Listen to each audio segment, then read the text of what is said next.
Siemano wszystkim.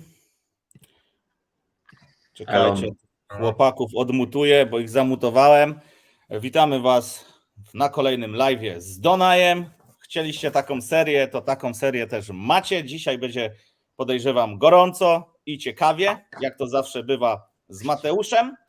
Porozmawiamy, tak jak tutaj było na tabliczce, o temacie dość popularnym. W sumie, tak jak tu z chłopakami trochę przed wystartowaniem tejże audycji rozmawialiśmy, no to każdy z nas ma jakieś doświadczenie życiowe, bo na tym świecie już ileś lat chodzimy, więc doświadczenie mamy. Pytanie, w jaki sposób można to wszystko zaplanować było lepiej? Czy może ktoś mógł to lepiej zrobić, a może nie? Moim zdaniem nie powinno się aż tak bardzo odchodzić w to wstecz, tylko jeżeli jesteśmy tu i teraz, to powinniśmy bardziej skupić się na tym, co możemy jeszcze z tego życia wycisnąć i co możemy zaplanować, niż to, co już kiedyś zostało zrobione.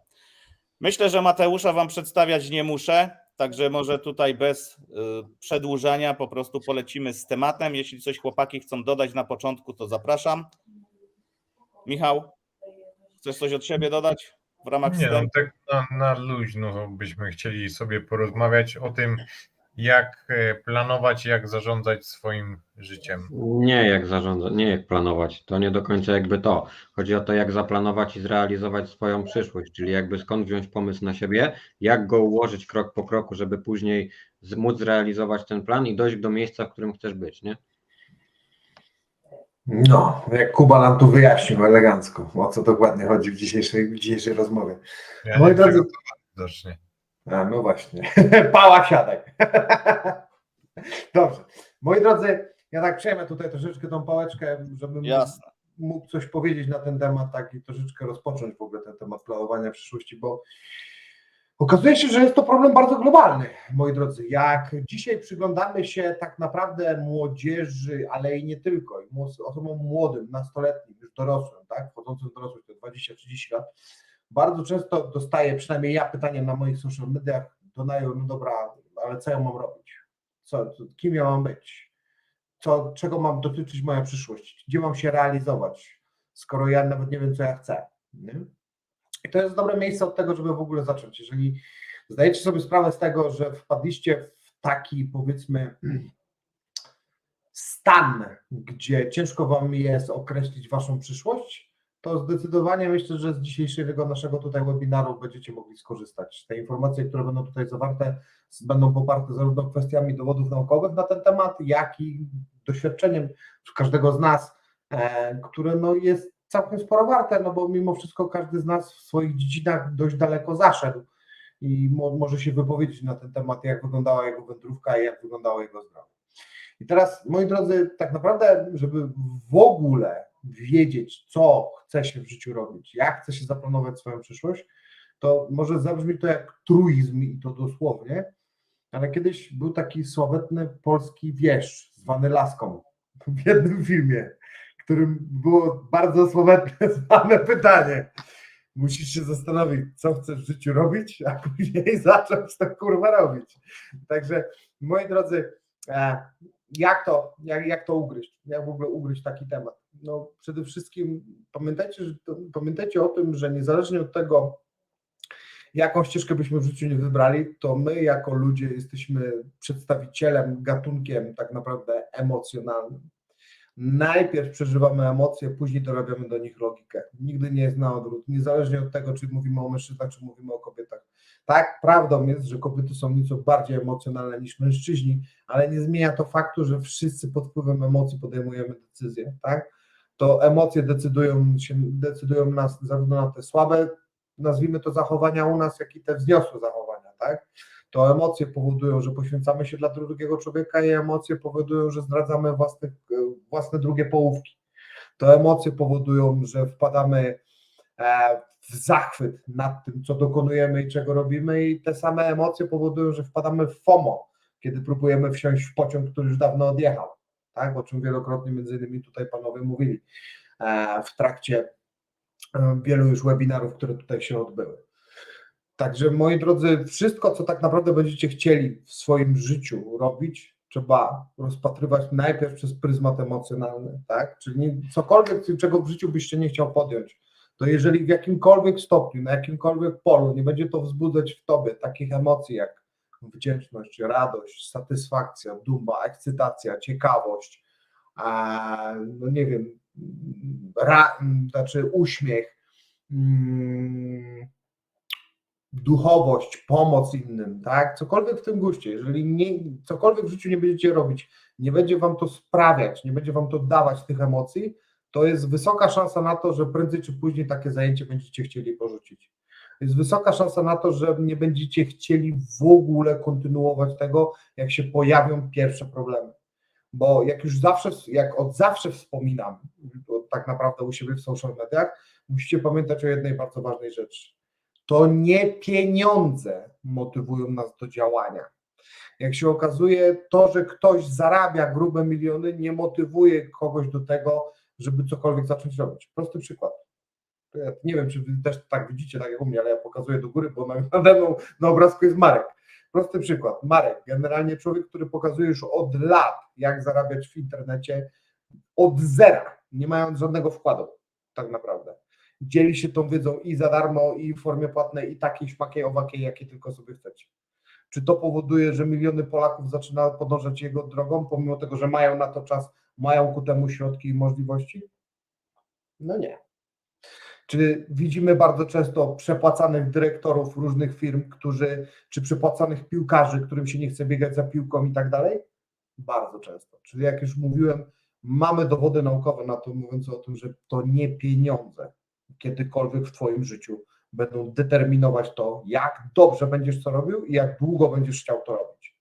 Pieniądze nigdy nie będą tym motywatorem. One zawsze prędzej czy później w pewnym momencie przestaną ciebie motywować do czegokolwiek. Skąd to wiemy? No, przyjrzyjmy się chociażby kwestiom dzisiejszej bardzo często porzucania pracy po cichu, tak zwanego quiet quitting, tak? Czyli cichego odchodzenia z pracy, że ktoś odchodzi z pracy nawet o tym nie mówiąc, najpierw robi coraz mniej obowiązków, później czeka na taki moment tak naprawdę, aż coś się wydarzy i to jest w sumie dobry moment na to, żeby odejść z firmy, tak, i tak dalej, i tak dalej. W wyniku jego błędów, czy w wyniku błędów, które ktoś popełnił, u niego się nawarstwiły, to nie ma znaczenia, ale ludzie po prostu nagle odchodzą, gdzie nie dają znaku tak naprawdę wcześniej do tego, że cokolwiek się dzieje, że coś jest bardzo nie tak. A dlaczego w ten sposób to wychodzi? Dlatego, że ciężko jest nam się przyznać do tych emocji, za którymi nie przepadamy. Ciężko jest nam się przyznać, że w tej pracy się nie sprawdzamy. Ciężko jest nam się przyznać, że ta praca nie daje nam satysfakcji, że robimy coś, co mamy wrażenie, że jest bez sensu. Nie chcemy tego mówić. Dlaczego? Bo musielibyśmy zaraz obrazić wszystkich dookoła, którzy razem z nami przy tym pracują. Bo jeżeli ja mówię, że to jest bez sensu, to co oni robią, to też musi być bez sensu w takim wypadku. Nie chcemy tak naprawdę stawać twarzą w twarz z tymi emocjami, które są dla nas trudne. Dlatego prędzej czy później praca, która będzie wywoływać tego typu emocje, będzie nas zmuszała do jej porzucenia. Te zajęcie, praca nie ma znaczenia, zajęcie, praca, cokolwiek by to nie było, będzie nas to zmuszało, będzie nas to wprowadzało w taki moment, kiedy po prostu będziemy mieli dość. Kiedy to notujemy? No notujemy to na przykład, jak widzimy to u dzieci, kiedy to rodzice próbują wylać chore ambicje na dziecko, między innymi w kierunku tego, żeby dziecko spełniło jakieś tam ambicje, których rodzic nigdy tam nie doświadczył, tak? Bo i w ten sposób rodzic postanowił się spełniać. Boże, wszyscy wiemy, jak to się tragicznie kończy. Nawet jeżeli dziecko dochodzi do tego momentu, do którego chciał rodzic, to albo się to kończy nienawiścią rodziny, albo kończy się to tragiczną jakąś chorobą psychiczną któregoś z tych osób i tak dalej, albo jakiś inny czarny scenariusz. Tam nie ma białych scenariuszy. Nie ma czegoś takiego, że rodzic wylał chore ambicje na dziecko i jest wszystko zajebiście i wszystko jest cacy i wszystko ładnie chodzi. Nigdy tak się nie dzieje. Ile razy widzimy coś takiego, że w robocie ktoś po prostu miał dość? Ile razy widzisz coś takiego, że w pewnym momencie gościu, który pracował, po prostu pierdolnął tymi garami, wyszedł i powiedział, że ma dość i więcej nie będzie pracował. I to jest za każdym jednym razem, kiedy właśnie nie staramy się korzystać z tej emocjonalnej części naszego mózgu w kierunku tego, żeby planować swoją przyszłość. kiedy wydaje nam się, że cokolwiek byśmy nie zrobili, bo ktoś nam tak powiedział, bo rodzice mówili nam całe życie, przynajmniej mi tak powtarzali, nie wiem jak wy, dajcie mi znać w komentarzach, czy jeżeli też tak było. Moja matka mi mówiła całe życie tak: synu, najpierw idź do technikum, zdobędziesz zawód, na w razie czego. No to kurwa syn grzecznie poszedł do technikum elektronicznego, zdobył zawód technik elektronik. Później mówi: synu, teraz idź na studia. Będziesz miał dobry papier. Później zdobędziesz dobry etat. Będziesz szczęśliwy. No dobra, kurwa, skoro tak mówią, że tak trzeba, no to tak robię, nie? No to poszedłem na te studia. Jestem na tym kurwa 3. roku. Człowieku, nienawidzę siebie, nienawidzę kurwa miejsca, w którym jestem. Nienawidzę tej pierdolonej kawalerki na Wyszyńskiego 7/9, kurwa, do dziś pamiętam, w Poznaniu. Człowieku, tam na Wildzie Dolnej, ja pierdolę. Nienawidzę tego życia, które mam. Jaram, kurwa, pamiętam, peta od peta wtedy, bo już, kurwa, bo już takiego szału na głowę dostaję. Technik, elektronik poszedł, kurwa, rozumiesz, na studia, na Wydział Technologii Drewna, na chemię inżynieryjną. Jak ja o tym pomyślę, jaka to była w ogóle abstrakcja, to nieważne. Ale oczywiście myślałem fiutem, nie myślałem wtedy emocjami, myślałem typowo fiutem. Bo moja dziewczyna studiowała w Poznaniu, to jadę na studia do Poznania. Nigdzie indziej się nie dostałem jak na technologię drewna, no to tam. No, ma to, czy specjalizację proszę, chemia inżynieryjna, ładnie brzmi. A ja chemię skończyłem w 2. klasie technikum, pozdro. No i to jest taki, to był taki temat, nie? No i teraz... W ogóle ja jeszcze się wtrącę. Często jest tak, w sumie najczęściej zdarza się tak, że ten kierunek, tak jak ty powiedziałeś, myślałeś czym innymi rzeczami, ktoś cię po części wepchał w to, ty po prostu znalazłeś sobie wygodny sposób dla ciebie, żeby przystać na to i tam pojechać, no to większość tych osób nie pracuje nawet w tym zawodzie, po prostu wypala się w przedbiegach, bo to nie jest coś dla nich.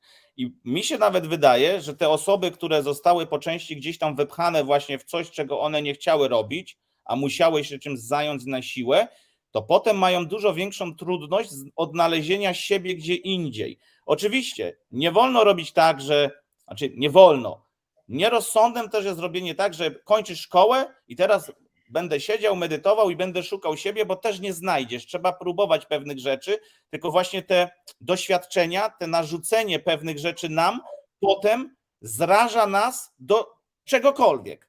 Takie mam wrażenie. Tak. No ale to właśnie trzeba próbować różnych rzeczy po to, żeby się dowiedzieć tego, czego szukamy, nie? W ogóle najłatwiej jest chyba sprawdzić tego, czego nie lubimy robić, znaleźć wszystko, czego nie lubimy robić, odrzucić to wszystko i później zająć się tylko tym, co zostało. Jest to jakaś strategia. Moment, bo jeszcze mi uciekła jedna myśl. Mówiłeś, Marek, że często ludzie nie robią tych rzeczy, które sobie wybrali, a nawet jeśli wybierzemy konkretnie dobrze jakąś ścieżkę, która będzie nam się podobać na dany moment, to nie daje nam to gwarancji, że zawsze ta ścieżka będzie nas satysfakcjonować, bo ludzie z biegiem czasu też się zmieniają i też nasz charakter się zmienia i też zmieniają się nasze pasje, także to też ewoluuje. Ludzie lubią robić coś innego. Powiem tak, do czasu lubiłem mieć poukładane życie na tyle, że robię coś, jest mi wygodnie, ale tutaj ja dzisiaj w tym moim niewygodnym życiu, bo ktoś powie, że a ty masz wszystko zaplanowane. Nie, moje życie od kilku lat, jeżeli chodzi o to, gdzie mieszkam, co mniej więcej robię, z kim się spotykam, to jest typowy spontan i ja to uwielbiam. I mnie to jara, mi się to podoba, dlatego ja w to brnę. Mnie męczyło życie, ustabilizowanie, takie, że siedziałem na tyłku 12 lat w Danii, mnie to męczyło. Zresztą Michał też o tym wie. Ciężko jest wyrwać się z tego i iść dalej, bo to wymaga jednak odpowiedzialności za swoje decyzje i wysiłku, by zrobić coś nowego, ale potem przychodzi zajebista satysfakcja i takie samozadowolenie, samospełnienie tego, że tobie się udało to zrobić, może nie udało, a nawet zrobiłeś to, bo to ty zrobiłeś, to są twoje decyzje, nikt ci nie pomógł, ewentualnie znalazły się jakieś osoby wokół ciebie, które podpowiedziały ci lub podały jakąś tam pomocną dłoń w jakimś tam kierunku. I to też często się zdarza. No a ludzie, tak jak powiedział też Mateusz, Jak coś zaczynają, mają mega fajne emocje, zajawkę, tylko że w większości na samym początku jest to taki słomiany zapał, że czymś się podjarasz i później tak jak wybiło ci te emocje tak, to systematycznie spada i dochodzisz do takiego momentu, jak powiedział też Mateusz, że chcesz się wymknąć z pracy, wymknąć z tego życia, które masz i szukasz czegoś nowego. To jest problem, bo jeżeli, jeszcze tylko nawiążę do tego, co Marek mówił, największym problemem jest to, jak nie trafi się za pierwszym razem. Jak za pierwszym razem podejmiesz jakieś, to co Marek powiedział, ten schemat, że jak za pierwszym razem podejmiesz jakieś działanie i okaże się to totalnie nietrafione dla ciebie, to później tracisz w ogóle wiarę w siebie i nie chcesz już próbować kolejnych. Już tylko chcesz przetrwać. W życiu bardzo ważna rzecz, bardzo ważny mechanizm, który determinuje 95% planety, jest następujący. Ludzie nie chcą sukcesu.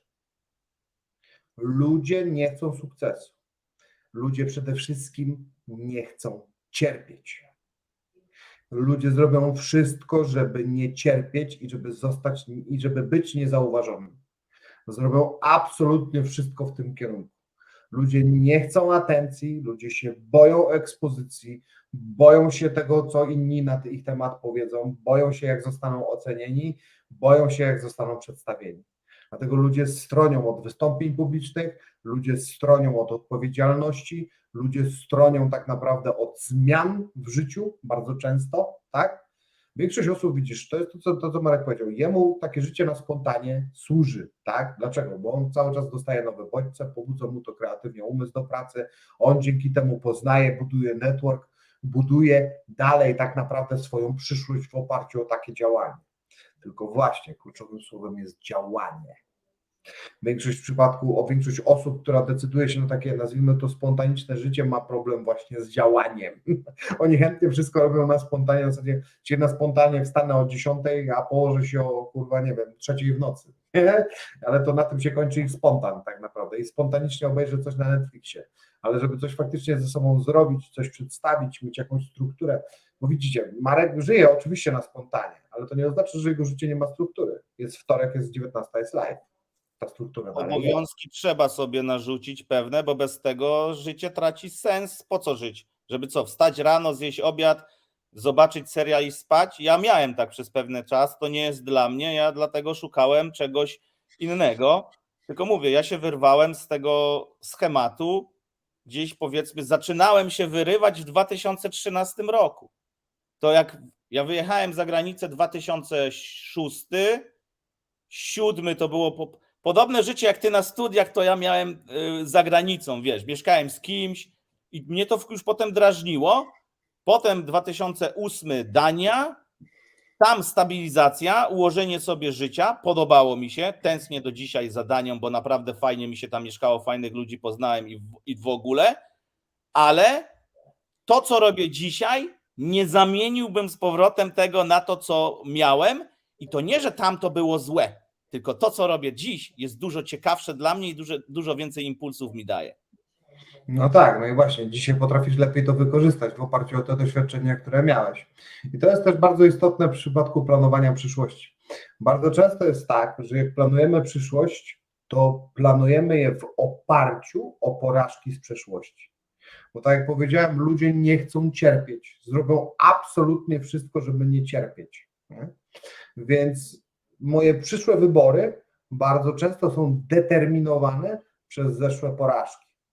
I teraz do czego to nas doprowadza? To nas doprowadza do takiego miejsca, kiedy wpadamy w takiego loopa, tak? Czyli w taką, nazwijmy to, pętlę dokonywania ciągle tych samych wyborów. No bo prędzej czy później dojdziemy cały czas do tego miejsca, gdzie od noga w bok od danego wyjścia, które chcielibyśmy dokonać, doprowadza nas do wniosku, że już kiedyś to robiliśmy i że kiedyś popełniliśmy tu błąd i się sparzyliśmy i żeśmy cierpieli z tego tytułu, więc w związku z tym my tego nie chcemy robić i cały czas podążamy ciągle tą samą drogą. Gdzie to widać gdzie jest to bardzo widoczne? No u starszych osób. One mają bardzo ustrukturyzowane życie. Rano wstaje, jest ten sam ryneczek, ta sama pani, ta sama apteka, te same sklepy, ten sam kurczak, nie wiem, czy tam cokolwiek, te bułki, czy cokolwiek by to nie było. Później przychodzi do domu, te jedzenie, później ta telewizja, te wiadomości, to wszystko i tak w kółko to samo. Ja pamiętam, jak moja babcia świętej pamięci żyła, tam było everyday było dokładnie to samo. Cały czas wszystko było dokładnie kręcone tak samo. I teraz bardzo wiele osób, która jest znacznie młodsza, przez pryzmat tego, że pozwalają sobie na taką spontaniczność jakąś tam, na przykład, nie wiem, spontaniczne wyjście do baru, czy spontaniczne wyjście ze znajomymi, czy spontaniczna impreza, czy nie wiem, wyjazd spontaniczny, czy cokolwiek w tym guście, tak? To mają wrażenie, że oni żyją inaczej, że oni żyją, kurwa, lepiej, nie? Nieprawda, kurwa, popełniacie te same błędy. Chodzicie po tych samych ścieżkach, robicie ciągle to samo i nagle budzicie się po 10 latach i myślicie sobie, o ja pierdolę, jak ja tu się znalazłem. Bardzo często tak jest. Mnie to najbardziej przerażało, ja nie zapomnę tego jak dziś, do dziś, jak miałem 28-29 lat i chodziłem na imprezy gdzieś tam jeszcze, bo już od dawna nie chodzę, ale jak chodziłem wtedy jeszcze na imprezy, to gdzieś tam, jak trafiałem na imprezy 35-36-latków, to tam były kurwa 2 tematy, znaczy 3, przepraszam. Dzieci, kredyt i chujowy szef. Koniec. I to było to nic więcej. Dzieci, kredyt, chujowy szef. Jak się najebali, to tylko było to. I każdy, kto generalnie jest w tym wieku i w tym momencie ogląda ten materiał, to powie mi, tak, dokładnie tak wyglądają imprezy ludzi między 30 a tam 50 rokiem życia. Dzieci, imprezy, chujowy szef. Koniec, nic więcej nie ma do rozmowy. Tylko i wyłącznie jedno i to samo gówno, tak? No a dlaczego? No bo robisz ciągle to samo. I później dziwisz się, że są inne, że nie ma innych rozwiązań, że cały czas znajdujesz się w tym samym miejscu. Zdziwiony jesteś, że nie dałeś z siebie nic ekstra i jesteś dalej tu, gdzie byłeś. Nie? Że nic się tak naprawdę w twoim życiu nie zmieniło. I teraz to, co jest bardzo istotne przy planowaniu i realizowaniu też jednocześnie swojej przyszłości, to to, żebyście pamiętali, że musi być ten moment przełamania pewnego schematu. Musi być tak w waszym życiu, jeżeli chcecie faktycznie planować wasze życie, to musi być w tym życiu to robione w ten sposób, żebyście co jakiś czas przynajmniej chcieli łamać jakiś schemat. Zobaczcie, gdybym ja tak naprawdę posłuchał mojej matki i po tych studiach poszedłbym na ten etat, tak, i tak dalej, to bym dzisiaj był strasznie nieszczęśliwym gościem. Ja to doskonale wiem. Skąd wiem? Bo spróbowałem tego. Bo jak byłem na 3. roku studiów, to wziąłem dziekankę i postanowiłem na rok pójść do pracy. Zobaczyć, jak to jest, popracować, poutrzymywać się za własne pieniądze. W ciągu roku w TPV Display, to jest 5. światowy potentat produkcji telewizorów na świecie, u nich w rok 3 awanse zaliczyłem łącznie. I byłem tak bardzo niezadowolony, że jak mi proponowali 4. awans i zostanie tam dalej w firmie i studiowanie zaocznie, to odmówiłem. Byłem tak bardzo niezadowolony. Czyli pieniądze to nie było wszystko tam. Znaczy wiesz co, właśnie najgorsze było to, że 4 awanse, 4 podwyżki, a mi dalej nie starczało. Aha, w takim sensie. I to był problem, że jesteś gościem, który pracuje jako specjalista od spraw procesu i to był rok 2009, a ty zarabiasz, człowieku, z nadgodzinami 3. I mówisz, kurwa, no jakim cudem w takim wypadku, skoro mój kolega jeżdżący na tirze ma 4. No takie czasy wtedy były, nie? Że kumple jeżdżący na tirze to mieli po 4, 5 płacone, a ty miałeś, kurwa, byłeś specjalistą, odpowiadałeś za linię telewizorów, za proces, człowieku, za ludzi, za wszystko i tak dalej i zarabiałeś 3. No i teraz zastanawiasz się, i to jeszcze z nadgodzinami, kurwa, jego macie. I teraz zastanawiasz się, co jest nie tak, nie? No nic nie jest nie tak. Tak wygląda praca na etacie. Tak wygląda praca w momencie, kiedy naprawdę nie proponujesz czegoś na rynku, co nie jest codzienne i nie proponujesz czegoś na rynku, co nie wychodzi poza schemat. Niestety życie w schemacie dokładnie tak wygląda. I jeżeli oczekujecie od tego, że będziecie powielać schematy tego, co wam mówiono na ulicy, co wam mówili wasi znajomi, co wam mówili wasi rodzice i tak dalej, no to nic innego nie uzyskacie jak ten schemat. Nie uzyskacie nic więcej jak przeciętność, to jest co najwyżej. To jest to, co kiedyś powiedział Brandon Butcher, bardzo takie słowetne zdanie na temat w ogóle rozwoju, że jeżeli w kwestii rozwoju własnej osoby postawisz na przypadek, to nigdy nie wyjdziesz z krajnej przeciętności. I dokładnie tak jest. Jeżeli kiedykolwiek staniesz w miejscu, i to nie ma znaczenia, czy masz dzieci, czy masz psa, czy masz kredyt na głowie, czy masz, nie wiem, zmarłą matkę, którą niedawno chowałeś i tak dalej. To nie ma żadnego znaczenia. Jeżeli dalej, pomimo tego, co się dzieje dookoła u ciebie w życiu, pomimo tego, a nie przez to, zwróćcie uwagę, że tak mówię, jeżeli pomimo tego w waszym życiu nie dokonujecie zmian, nie będziecie przełamywać schematu, nie będziecie się zastanawiać rzetelnie nad tym, co warto jest dla was robić, co was jara, co was pobudza do dania z siebie tego ekstra, no to czego możecie się spodziewać? No nie wiem, no jak to wygląda, Kuba, w małym mieście? Powiedz nam na przykład. W małym mieście, No, w Łodzi. no. Dla mnie to małe miasto, z Warszawy jestem. No tak. Ja jadę do Warszawy i mnie przytłacza to miasto. Wiesz co? Mam dwa, można powiedzieć, wnioski takie ze swojego życia, jakby na co dzień i z otoczenia. Jedno to jest takie, że jedni dorastają szybciej, w cudzysłowie. I chodzi mi tutaj o to, że moi rówieśnicy, zaznaczę, mam 27 lat, zaraz kończę za tydzień, to niektórzy już mają jakby rzeczywiście, wiesz, kredyt na mieszkanie, tutaj jakieś dzieci, tu coś. I oni powielają ten schemat, którym mam wrażenie, że szli nasi rodzice i rodzice naszych rodziców. Natomiast druga strona tego medalu, jeżeli chodzi o moich rówieśników, to pomimo tego, że ciągle, znaczy inaczej, nie ciągle, tylko już jesteśmy dorosłymi ludźmi, każdy jest odpowiedzialny za siebie i żyje tak, że pracuje, sam się utrzymuje, stać go na to, na tamto, to dalej mam wrażenie, że dużo z nas jeszcze mentalnie, znaczy inaczej, źle to zabrzmi, ale taki jest poniekąd kontekst, mentalnie nie wyszło ze szkoły. I nie chodzi mi tutaj o to, że robimy jakieś głupoty, czy po prostu, że jesteśmy niedojrzali, bo każdy z nas jest mega dojrzały, tylko nie traktujemy tej powagi życia tak, jak nasi rodzice traktowali w naszym wieku. O to mi tutaj chodzi. Bo jesteśmy dojrzałymi ludźmi, jesteśmy ogarniętymi ludźmi, natomiast to, porównując właśnie nasz etap w tym wieku do etapu rodziców czy dziadków, no to są skrajnie różne rzeczy. Dlatego tutaj mówię, że chodzi mi, znaczy inaczej, dlatego porównałem to do takiego etapu dalej szkolnego, można powiedzieć, bo mimo wszystko tamci ludzie w naszym wieku, to mam wrażenie, że to jesteśmy my w wieku 35-40 lat.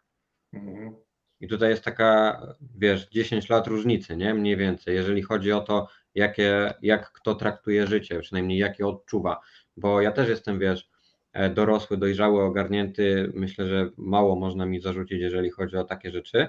Sam o siebie dbam i tak dalej. Natomiast dalej, nie wiem, ta powaga życia nie jest dla mnie odczuwalna. Mi się wydaje, w ogóle fajnie to powiedziałeś, bo zobaczcie, mi się wydaje tak, życie w schemacie nie jest wcale złe. To nie chodzi o to, bo wiecie, niektórzy nie są stworzeni do tego, by ryzykować, nie są stworzeni, by wyjść poza schemat, oni w tym schemacie są szczęśliwi.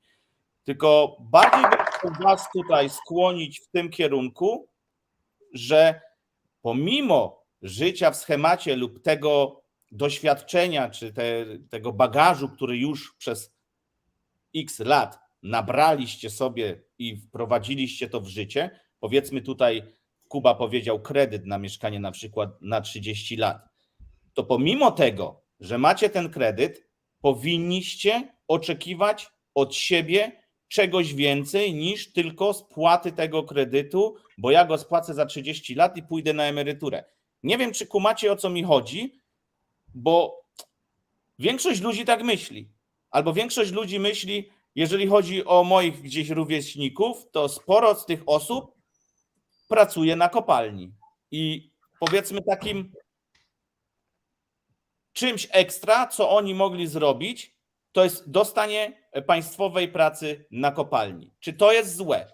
Nie jest złe. Czy to jest ciężkie? Mega ciężkie i moim zdaniem nieopłacane na tyle, ile to powinno być, jeżeli ryzykujesz swoim życiem i tym wszystkim. Czy te osoby są szczęśliwe? Na ten moment tak, ale dlatego, że oni też nie znają innego schematu, bo tutaj, jeżeli chodzi o Śląsk i o część na przykład mojej rodziny, większość rodziców zawsze pracowała na kopalni. I tutaj przykład też idzie z góry. I ludzie czy dzieci boją się wyjść też poza ten schemat, żeby iść, też to teraz źle zabrzmi, ale gdzieś wyżej niż górnik. Wiecie, założenie swojej firmy to już jest też jednak jakiś tam po prostu wysiłek. Część osób po prostu robi. Tak samo jeżeli pochodzisz z rodziny, gdzie były robione biznesy, często jest tak, że syn zostaje doktorem, córka zostaje doktorką, tak? I to tak są, z pradziada. I pytanie, Tak. czy to jest dobre, życie tymi schematami. Bo jeżeli na przykład ktoś z powołania jest doktorem, chce pomagać ludziom, to tak jak powiedział Donaj, on nie będzie tutaj patrzył przez pryzmat zarobków i pieniędzy, bo ma większą misję do wykonania. Ale jego syn prawdopodobnie nie będzie już patrzył tym pryzmatem, tylko będzie patrzył przez pryzmat siana. I teraz pytanie, czy on wykona dobrze swoje obowiązki. Nie. Wiesz co, też bym do tego dodał odnośnie takiego przenoszenia z pokolenia na pokolenie, to nie jest kwestia tylko i wyłącznie zakodowanych rzeczy, które mamy w sobie na podstawie obserwacji tego, jak obserwowaliśmy dziadków czy rodziców, że tak ma wyglądać życie w dany sposób, tylko traumy też są przenoszone w genach.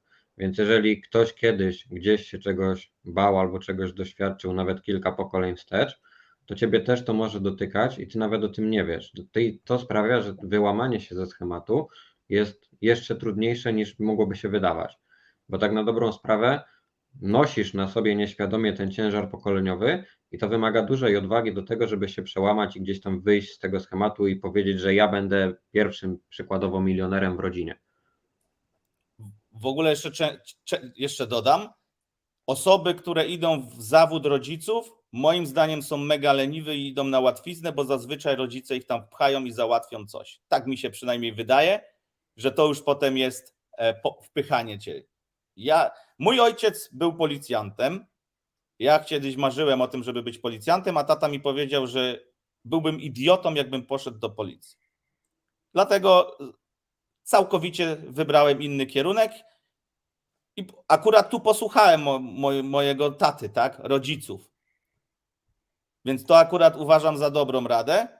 Ja też nie oceniam źle tego zawodu i wszystko, bo to akurat wszystko jest potrzebne i w ogóle, tylko widzicie, o co chodzi. Jak ja bym chciał iść na łatwiznę, to bym powiedział: tato, ja chcę zostać policjantem, powiedz mi, gdzie mam iść, gdzie mam zrobić, on mi wyznaczy plan, powie tu, a ja ci jeszcze to załatwię. Wiecie, o co chodzi. To potem tak wygląda pójście w zawód swoich rodziców, a mi od razu gdzieś tam, gdzie ja jestem wdzięczny tacie, było kodowane: ty tego nie rób. Więc on po prostu po części widział, że to nie do końca było tak, jak może sobie wyobrażał. Wiecie, o co chodzi. No, to jest, wiesz, to jest uczciwość. To jest rzadko spotykane. Bardzo często jest tak, jak mówisz, że ludzie łatwiej i chętniej idą w buty własnych rodziców i próbują naśladować ich schemat. Niezależnie od tego, czy mówimy o pójściu na studia, zdobądź dobry etat i tak dalej. Czy mówimy idź, zostań lekarzem, bo ja jestem, czy zostań policjantem, czy nie wiem, strażakiem, etc. Nie ma znaczenia. Natomiast dlaczego to robimy? No bo to znamy. No. A jeżeli coś znamy, to jest nam zdecydowanie łatwiej w to uwierzyć. Jest nam zdecydowanie łatwiej pójść za kimś, kto już jakiś schemat pokonał. Jest nam zdecydowanie chętniej idziemy ścieżką, którą ktoś już przeszedł. Tylko niestety, jeżeli będziesz chodził ścieżką, która jest często wydeptywana przez innych, to nie spodziewaj się, że na niej znajdziesz jakieś diamenty. Nie spodziewaj się, że generalnie rzecz biorąc, prędzej czy później doprowadzi cię do jakichś takich ponadprogramowych zysków, nie? Że coś się stanie niebywałego w twoim życiu. Bo tak nie będzie, bo nie ma takiej fizycznej możliwości, po prostu. Jak ja skończyłem studia, to pamiętam to jak dziś, jak miotałem się z tym, żeby gdzieś tam znaleźć jakąś taką robotę, jak chciałem pracować i w ogóle, wiecie, no, żeby to jakaś pierwsza taka poważna praca po studiach, żeby coś tam zacząć robić ze sobą i tak dalej.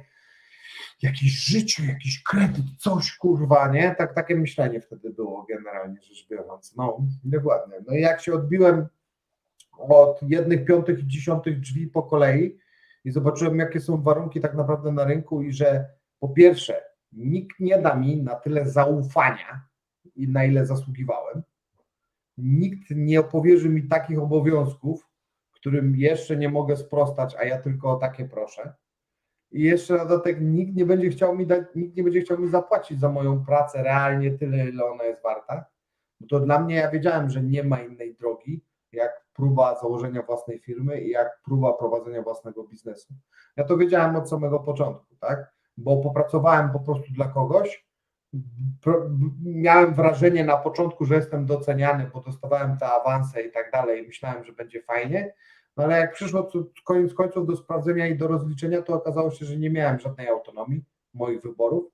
Okazało się, że wiele rzeczy, których dokonałem, było niezauważonych i nikt tak naprawdę w ogóle, wszyscy mieli to w dupie, de facto, pomimo tego, że wszyscy z tego korzystali, to było najśmieszniejsze, nie?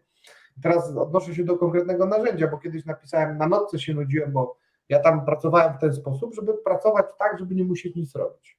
Czyli ustawiałem proces tak, żeby wszystko działało bez mojego udziału. Nie? No bo tak wymyśliłem sobie. Zresztą tak mi się wydawało, że na tym polega praca specjalisty od procesu. Żeby ustawił tak proces, żeby on nie musiał brać w tym udziału. No i pewnego dnia, jak ustawiłem ten proces na tyle, że nie musiałem brać w nim udziału, to mówię, dobra, nudzę się już 4. godzinę, piję kawę na nocce, mówię, coś muszę zacząć robić. No to napisałem instrukcję obsługi, która łączyła ze sobą 3 działy. Jakość wejściową, jakość wyjściową i naprawiacze. Tak? I do dziś, w 2009 tą instrukcję napisałem, do dziś z niej korzystają. Do dziś. Wiem, bo ludzi, którzy tam pracują.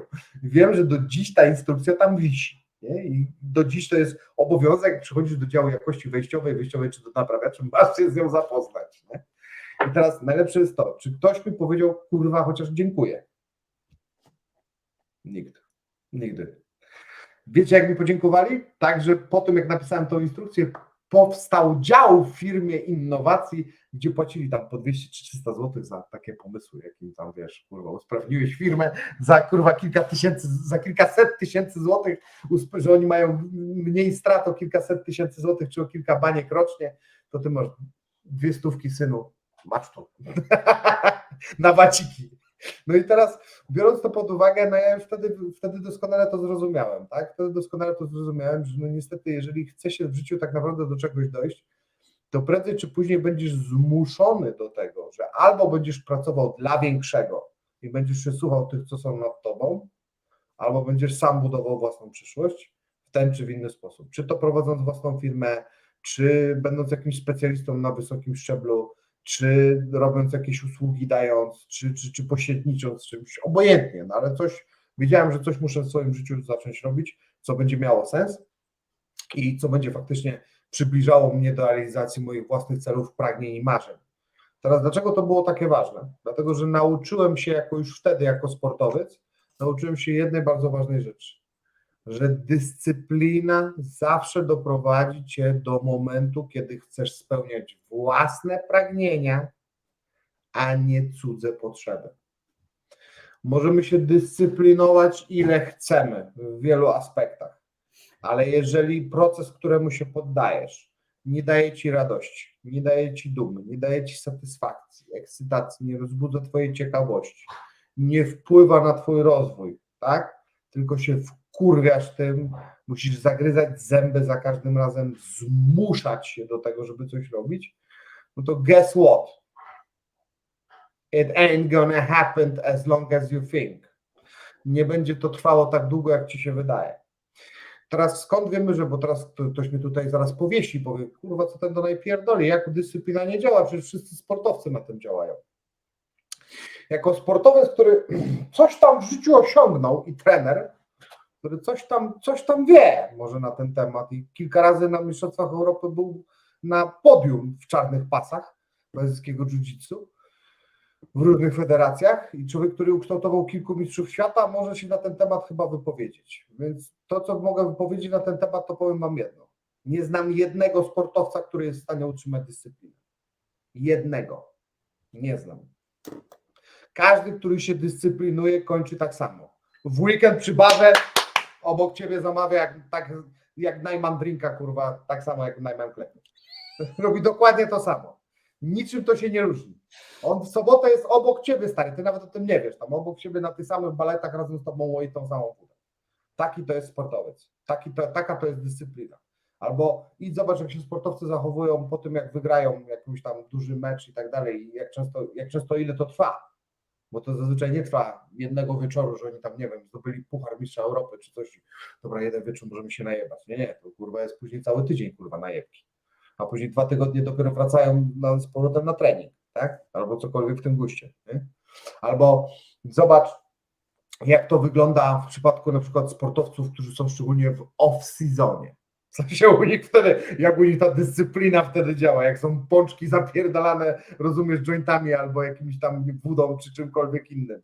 I zobacz wtedy, albo jak jest na kontuzji sportowej, jaka to jest wtedy dyscyplina u niego zachowana. Jak to Nie wtedy jest to świetnie tak. działa.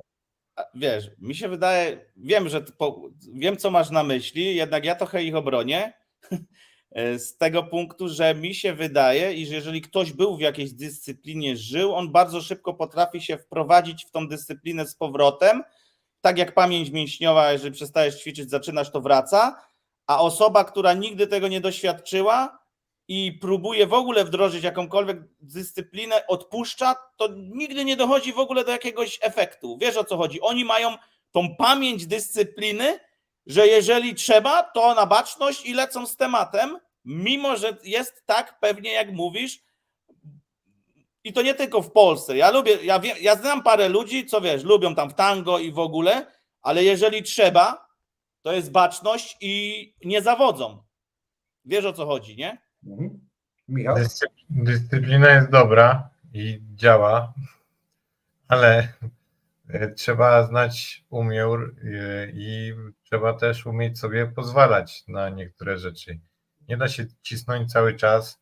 To jest, ja wiem, że to jest maraton, my często mówimy, że to jest maraton z elementami sprintu, ale też czasami można sobie przysiąść i odsapnąć na moment.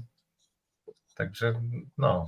Pytanie, czy ten odpoczynek będzie dla ciebie degradacją, czy po prostu odpoczynkiem, bo to, co mówi Donaj, to działa degradacyjnie na twoje efekty, czy na to, co zrobiłeś. My mamy zakodowane, ostatnio gdzieś coś słyszałem, że nawet szampan Piccolo jest zły, jeżeli kupujesz dzieciom, bo im programujesz, że jeżeli masz jakiś sukces, masz jakieś urodziny, to wiąże się z tym, żeby się napić, stary.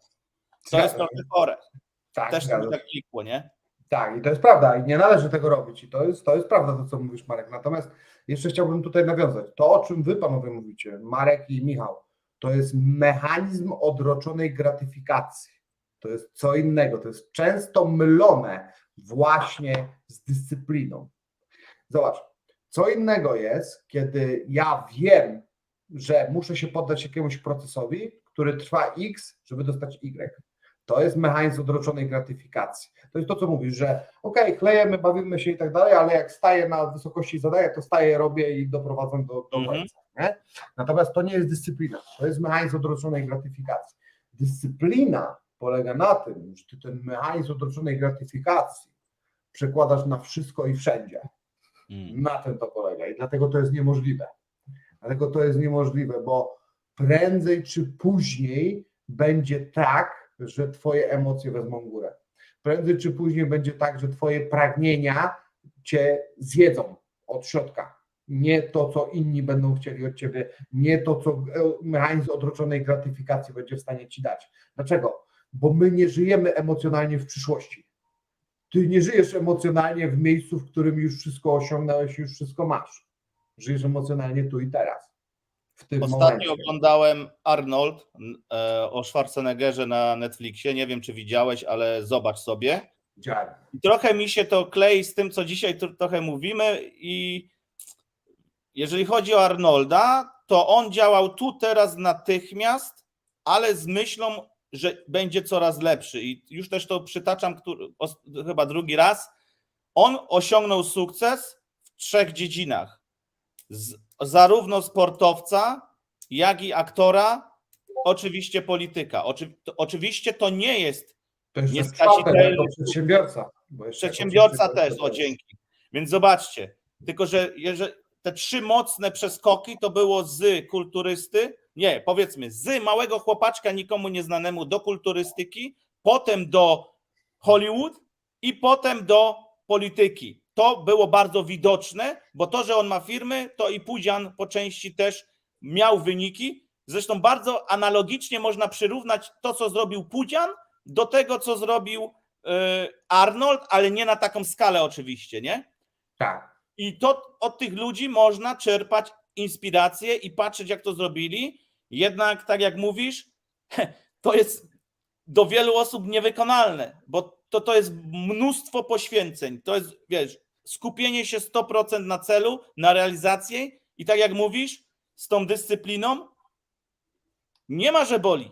Nie ma picia, nie ma imprez. Wszystko odmawiasz, patrzysz tylko po części. Ktoś może cię ocenić, że jesteś egoistą i samolubem, ale na tym to polega. Inaczej nie dojdziesz do takiego sukcesu. No to prawda, nie? Że jeżeli chcesz w pewnym momencie poświęcić coś, jeżeli chcesz osiągnąć gigantyczny sukces, to musisz poświęcić bardzo wiele. Ja wiem, ile ja musiałem poświęcić, żeby pozdobywać to, co tam z tyłu wisi i wiem, ile musiałem poświęcić, żeby mieć to, co tu mam teraz dookoła. Nie? Mnie w ogóle klikło to jeszcze w filmie Arnold, w tym reportażu.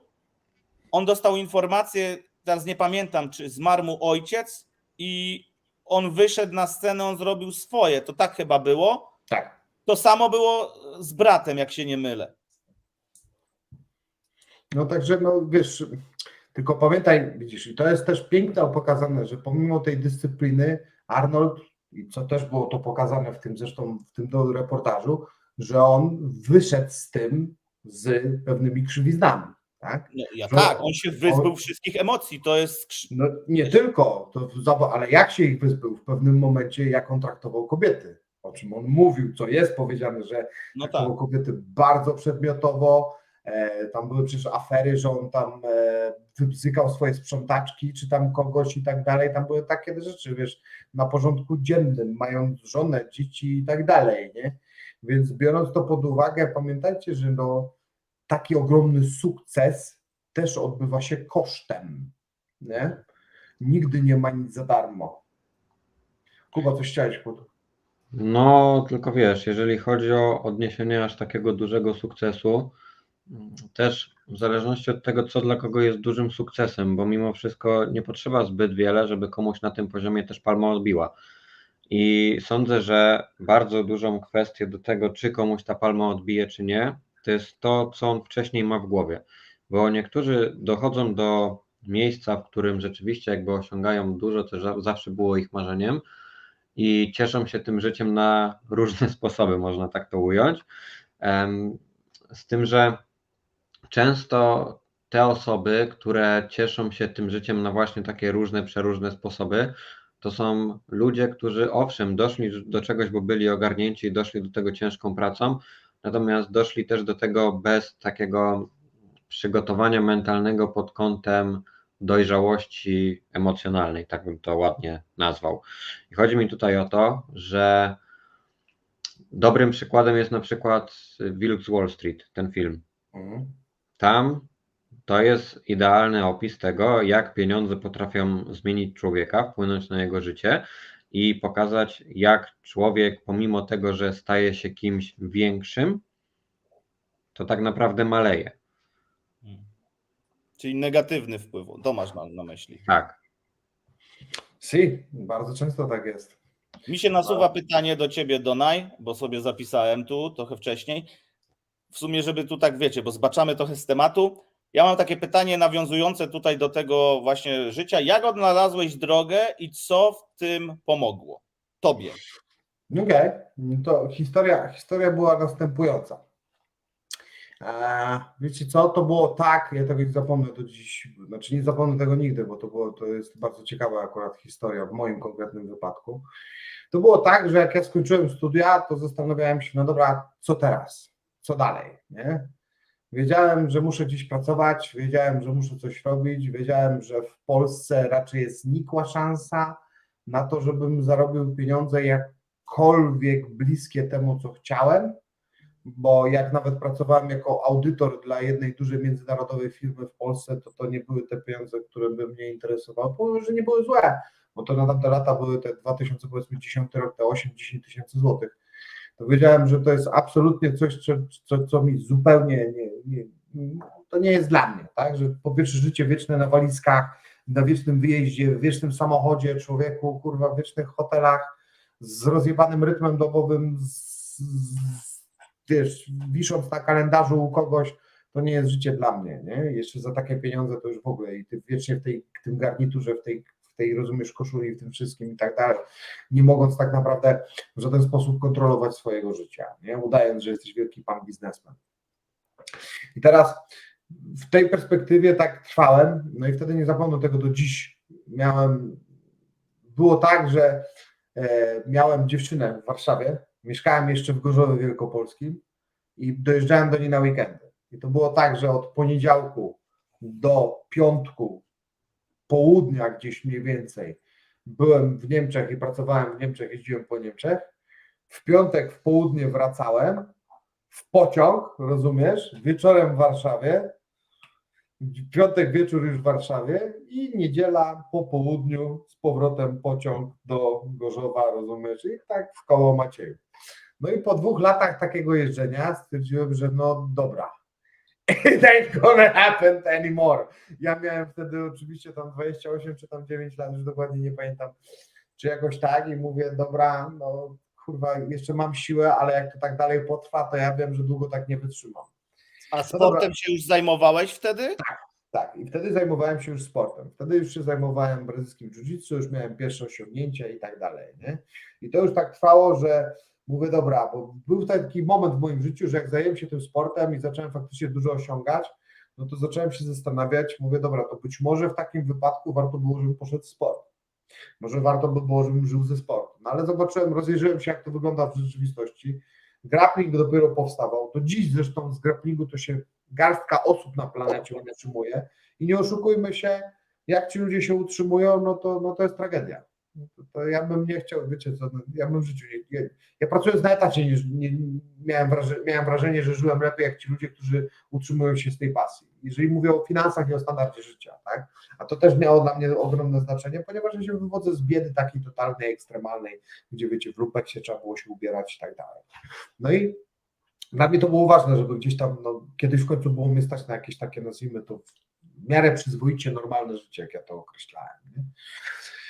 No i stwierdziłem, że dobra, no to w sport pójść nie mogę, no bo nie ma tam tych pieniędzy, raczej marna szansa na to, żebym się wybił na tyle, żebym stał się jakąś taką niesamowitą światową sławą, chyba że postawię wszystko na jedną kartę, ale wiedziałem, że mam RZS, że mam ADHD, tak, czyli mam poważne choroby, które gdzieś tam też to upośledzają i że będzie mi ciężko, no to mówię, muszę coś robić innego, no to dałem sobie jeszcze rok, no i tak w 3. roku, jak jeździłem, to już mówię, dobra, mówię, już nie miałem siły na sport, już tym brzygałem, bo jeżdżenie non-stop w tej Warszawa Gorzów, Niemcy i tak dalej, to mówię, Jezus Maria, no już ile możesz, już mi się do pożygu to szło, już się mi ulewało.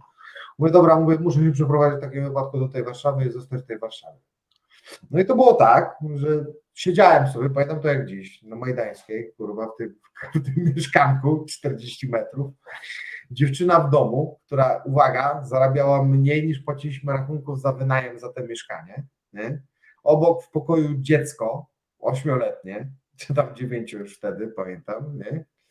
No i teraz tak, jest głowa do wykarmienia, jest kobieta do utrzymania i jeszcze ja do tego wszystkiego, a ja na koncie mam równo 15 000 złotych i właśnie rzuciłem pracę. No to było tak, że siedziałem, zadzwoniłem do szefa, mówię, koniec. No mówię, jak koniec? Mówię, koniec, stary, mówię, więcej nie przyjadę. Mówię, jak kurwa więcej nie przyjedziesz? No co ty, co robisz? Ja mówię, nie, no mówię, poważnie, mówię, kurwa, właśnie skończyłem pracę, mówię, stary, ja nie daję rady, mówię, psychicznie. Kurwa, to przyjedź, pogadamy, coś tego, bo ja byłem dobrym pracownikiem, oni mnie tam chcieli, nie? Ja mówię, nie, stary, ja już nie daję rady, ja muszę się przynieść do Warszawy, sorry, kurwa, ja w Niemczech mieszkał nie będę, mam dość, zwalniam się, musisz znaleźć kogoś innego na moje miejsce. O kurwa, mówi, ja pierdolę, tragedia i w ogóle, dobra. 15 koła na koncie i za mieszkanie płaciłem 2,5, dziewczyna zarabiała 2 i mówię, i co teraz? Nie? No dobra, no to muszę zacząć coś robić. No ale co ja mogę robić, kurwa? Przecież ty nic nie umiesz, gościu. Ty pracowałeś jako audytor, masz zawód technik elektronik, pracowałeś w TPV Displays, ale to się chyba nie kwalifikuje, bo jako elektronik tam nigdy nie robiłeś. Jesteś technolog drewna tutaj z wykształcenia, ani jednego dnia w zawodzie nie przepracowałeś i nie przepracujesz, bo nie będziesz zrobił przy tych jebanych lakierach i farbach, bo kurwa umrzesz na raka przy tym i płuca ci całkiem siądą. Mówię, co teraz, nie? No dobra, no to ty, słuchaj, skoro tyle lat zajmowałem się tą matą, tyle lat tam trenowałem i były jakieś efekty, to może warto byłoby się tym zainteresować, może warto byłoby stać się trenerem. No to, no dobra, no jeżeli warto stać się trenerem, no to wypadałoby poza wiedzą praktyczną coś w teorii wiedzieć. No to wydałem, to pamiętam jak dziś, wydałem 9000 złotych na szkolenia. Moment tego samego dnia, kup teraz po prostu, nie? Tylko po koszykach zapierdalałem w internecie. 9000 złotych wydałem na szkolenia. Następnie zadzwoniłem do kumpla, który jest grafikiem i mówię, dobra, słuchaj, musisz mi zrobić grafiki na fanpage i musisz mi zrobić stronę www. Mówi, o kurwa stary, nie? Ja mówię, i masz na to 3000 złotych i chuj mnie to obchodzi. On do mnie mówi, no to kurwa teraz całkiem mówi, poszedłeś po bandzie. No dobra, zrobimy wersję minimalistyczną. No i zrobił mi bloga, zrobił mi grafiki do tego wszystkiego, co chciałem, mniej więcej pokazał, coś tam takich podstaw, jakiś Photoshopa, takiej pierdół. Do dziś nic nie umiem, nic z tego nie pamiętam nawet, bo nie chciałem się tego uczyć, strasznie mi to nie szło. No i wydałem kolejne 3000 złotych i zostało 3000 złotych na koncie, a ja bez ani jednego klienta, z otwartym fanpage'em, stroną www, rozumiesz? I zaczynam działać. I to było tak na takiej zasadzie, że wiedziałem, że to był ten moment, dlatego to działa. I u was też to zadziała. Przystawianie sobie pistoletu do głowy. Oczywiście wiele osób nie zdecyduje się na to i wiele osób powie, ja mam dzieci, ja mam to, ja mam tamto. Kurwa, stary, ja też miałem. Miałem w domu dziecko do wykarmienia, miałem w domu kobietę do wykarmienia, do ubrania. Miałem, wiesz, to dziecko chodziło do szkoły, trzeba było za wszystko płacić i tak dalej, stary, a ja to zrobiłem. Ja nie mówię, że każdy ma tak robić. Ja nie mówię, że to jest najlepsza opcja dla każdego, ale przystawianie sobie pistoletu do głowy ma sens. Wstawianie się w sytuacjach, które wymagają od ciebie ponadprzeciętnego wysiłku ma sens. Dlaczego? No bo zmusi cię to, jeżeli dupa ci się pali, to dopiero wtedy odsuwa się z ogniska, a nie zanim zacznie ci się palić. No i dlatego warto jest to robić. No i zacząłem w ten sposób, że pamiętam to jak dziś, postować 2, czasami 3 razy dziennie. Nie? 2-3 dziennie posty potrafiłem robić. Rano post, w południe post i wieczorem coś tam zawsze też tam czasami było. I to było tak, że zazwyczaj rano był jakiś post motywacyjny, w południe jakaś merytoryka, wieczorem jakiś quick tip, czy cokolwiek w tym guście. No i później już to wygaszałem, coraz bardziej zmniejszałem. Tak? I teraz sytuacja jest tego typu, że pamiętam to jak dziś, jak przyszedł do mnie pierwszy klient. I wtedy brałem, uwaga, 300 zł miesięcznie za prowadzenie. Nie? 300 zł miesięcznie, rozumiesz? 3000 na koncie, 2,5 rachunku zaraz przyjdzie, a ja będę 300. No i stary, okazało się tak, że jak zacząłem tak faktycznie postować, jak zacząłem faktycznie to robić, zacząłem dzwonić gdzieś tam, bo to też było tak od razu, jak zacząłem to robić, to zacząłem dzwonić do znajomych. Mówię, słuchaj stary, chcę ci wysłać, tu jest mój profil i tak dalej, bardzo cię proszę, weź udostępnij u siebie na głównym profilu i tak dalej, zachęć, żeby ludzie przyszli, żeby to, żeby tam. Dzwoniłem do każdego po kolei, kurwa, z uporem maniaka jak mantra, kurwa. Dzwoniłem po kolei do wszystkich moich przyjaciół, do wszystkich moich znajomych, żeby mi w tym pomogli. No i zacząłem to wystawiać i okazało się, że minął pierwszy miesiąc, a tam nagle się okazało, że jest 12 klientów. No to jest 3600. No to ona na jedzenie zarobiła, a ja zarobiłem na dom, no to jest okej, nie? No i tak z miesiąca na miesiąc, tak plus minus, troszkę zostawało, troszkę nie, troszkę zostawało, troszkę nie. No i teraz jestem w miejscu, w którym nie biorę 300 Ja mam kolejne pytanie, bo tu tak analizując tą całą drogę kolorową, przebojową i niełatwą, dużą presją jednak było tutaj akurat na samym początku pieniądze, jednak zaplecze miałeś pasjonata i osoby, która zdobywała pewne oczywiście tutaj już wyniki, chciałeś to przerzucić, więc tu do tego doszło, kurczę, nie wiem jak to ubrać w słowa, ale do twojego doświadczenia, do twoich wyników ktoś może powiedzieć, no tak, tobie było łatwiej zdobyć tych klientów, żeby oni do ciebie przyszli, bo pokazałeś jeden, drugi puchar i oni po prostu na to przystali. Po części jest to prawda, po części nie, bo jednak ty musiałeś też dużo wysiłku zrobić. Oczywiście sprzedaje się dużo lepiej z poziomu osoby doświadczonej, specjalisty i jeżeli możesz, to jeszcze czymś poprzeć. To tak.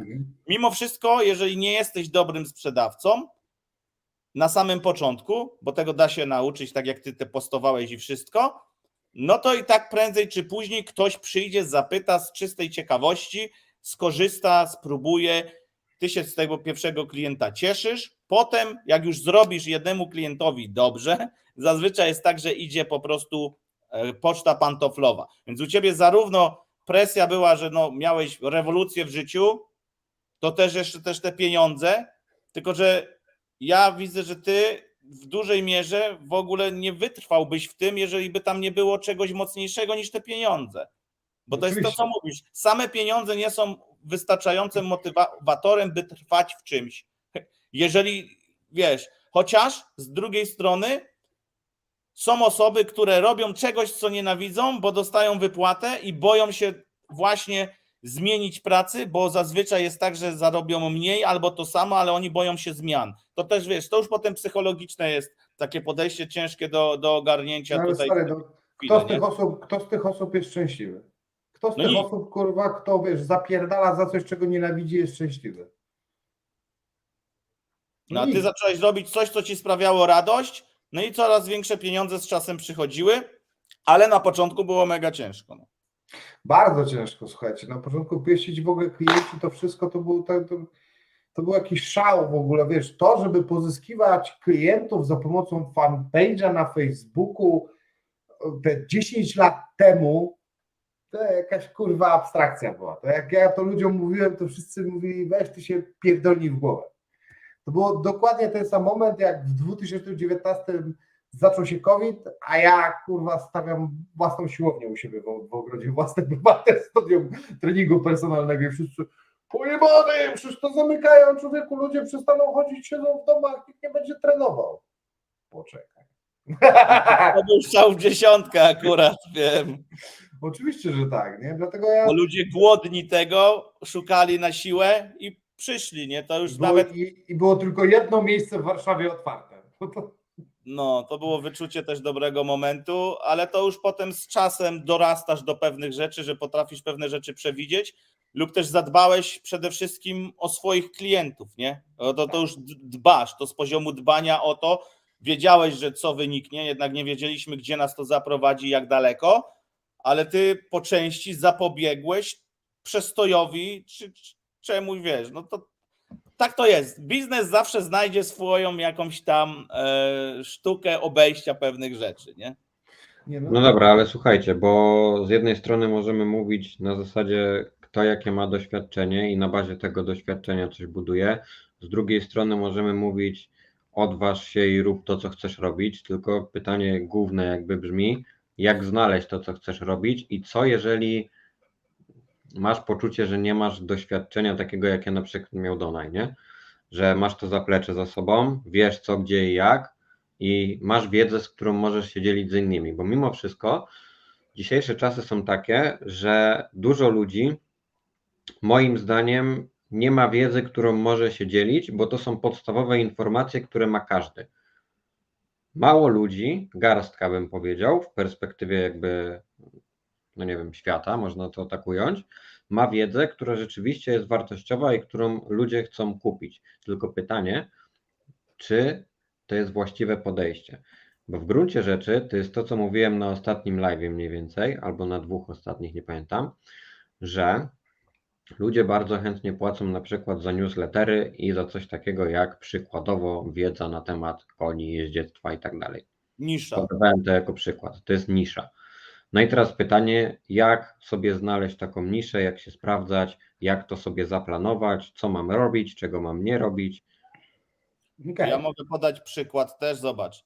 Zarówno Donaj, jak i my jesteśmy w niszy kryptowalutowej, gdzie ja nie miałem zielonego pojęcia na temat kryptowalut w 2013 czy tam 2015, dopiero w 2016 zacząłem coś kleić.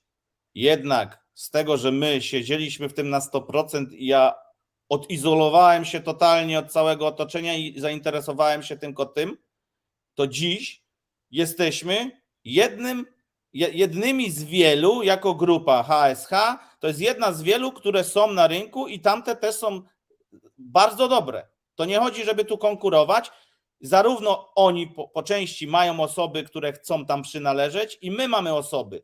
Oni mają swoje produkty, my mamy swoje. Mimo tego, że są to na przykład bardzo podobne rzeczy, mi się wydaje, że musisz też po części, jak już znajdziesz tą niszę, to trafić na odpowiednią osobę po prostu, która będzie chciała z tobą współpracować, bo na siłę kogoś przekonywać do samego siebie to nie ma sensu. To w pewnym znaczeniu na pewno tak, nie? Natomiast w ogóle teraz to też ciekawy taki temat, żeście poruszyli, bo widzisz, właśnie ze strony laika to wygląda tak, jak Kuba mówi, nie? Że co jeżeli nie masz tego doświadczenia, że ja miałem doświadczenie jako grappler. Teraz po pierwsze trzeba najpierw to sprostować. Zobaczcie, dlaczego Mike Tyson nigdy nie został trenerem? Nie mam pojęcia. Dlatego, że bycie zawodnikiem nie ma nic wspólnego z byciem trenerem. To dlaczego ty zostałeś Nic. trenerem? Już tłumaczę. Ja zostałem trenerem, dlatego że chciałem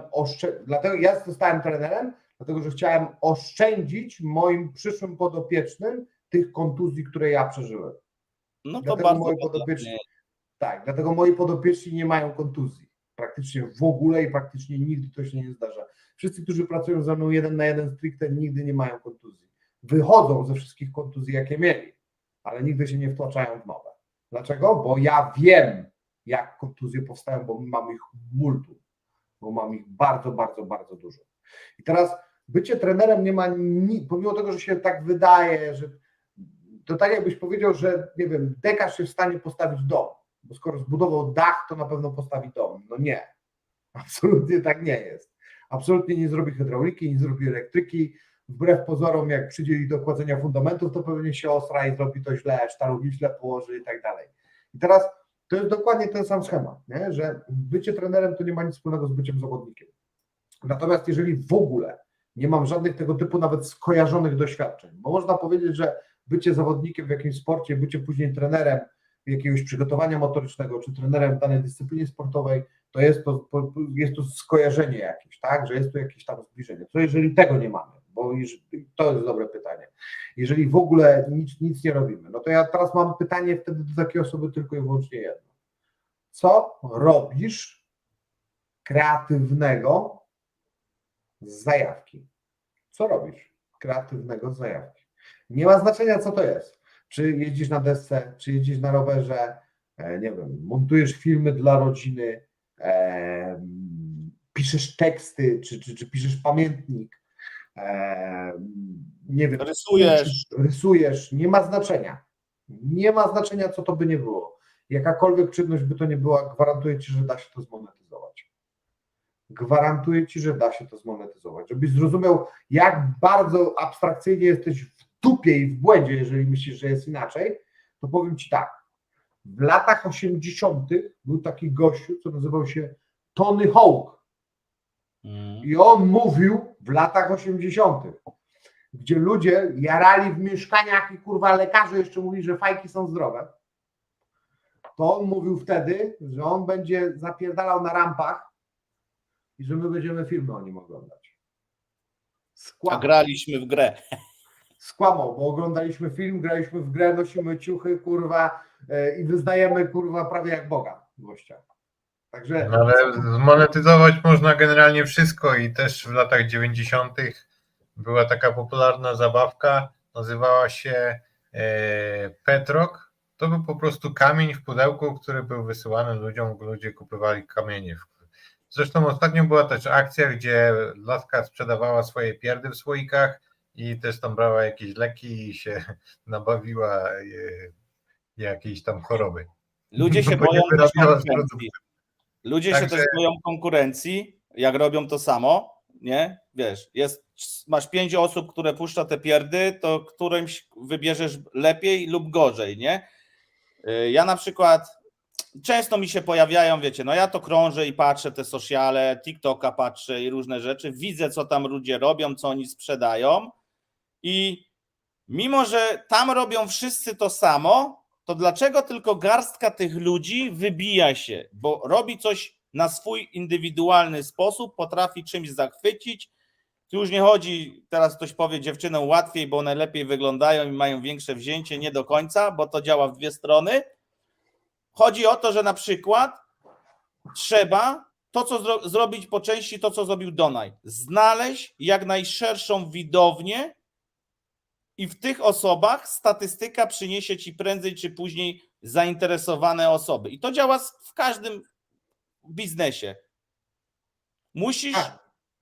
Musisz zadzwonić do 1000 osób, 10 z tych osób się odezwie, że chce zrobić z tobą biznes. No mniej więcej tak. No, jeżeli chodzi już o, jak już wybierzemy tą niszę, jeżeli chodzi już takie... Jak już masz jakąś niszę stargetowaną, nie?